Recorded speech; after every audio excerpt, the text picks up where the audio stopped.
Élection présidentielle, le Conseil de gouvernement a reporté la date au 23 août.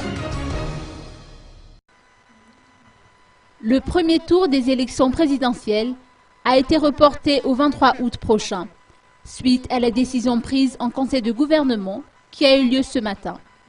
Logiquement, toutes les autres dates définies dans le calendrier électoral élaboré par la CENIT et la communauté internationale seront repoussées de 1 mois. Les explications avec Florent Rakoutoarsou, ministre de l'Intérieur. Suite à la décision de la Cour électorale spéciale hier, la décision numéro 6, suite à la décision de la Cour électorale spéciale numéro 05 du 28 mai, constatant donc le cas de force majeure sur demande de FFM et d'autres personnes encore, eh bien, le gouvernement, selon l'article 3 de la loi organique 2012-015, relative à l'élection du premier président de la 4e République, eh bien, le gouvernement, lorsqu'il est notifié, est tenu, donc le gouvernement est tenu de statuer, de décider donc sur le report de date dans les 48 heures. C'est ce qu'a fait le Conseil de gouvernement aujourd'hui ce matin. Donc il a été décidé donc en Conseil de gouvernement que le premier tour de présidentiel donc, sera décalé de 1 mois. Donc on l'a fixé au 23 août, le premier tour de présidentiel.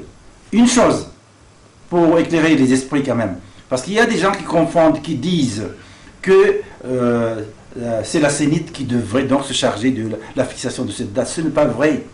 La CENIT, selon le point 10 G de la feuille de route, sur la base de l'évaluation des besoins électoraux pour organiser les élections, eh bien, la CENIT, avec l'aide des experts des Nations Unies, fixe le calendrier électoral initial.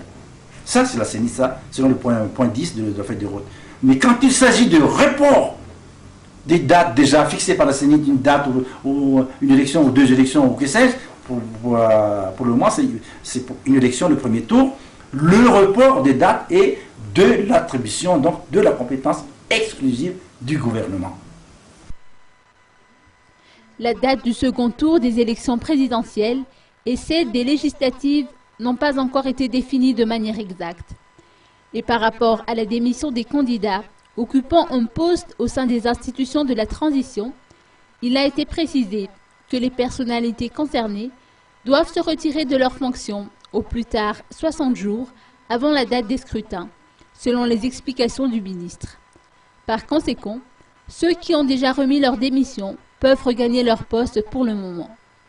Bref, le premier tour des élections présidentielles aura lieu non pas le 24 juillet, mais le 23 août, avec tout ce que cela implique en termes de timing.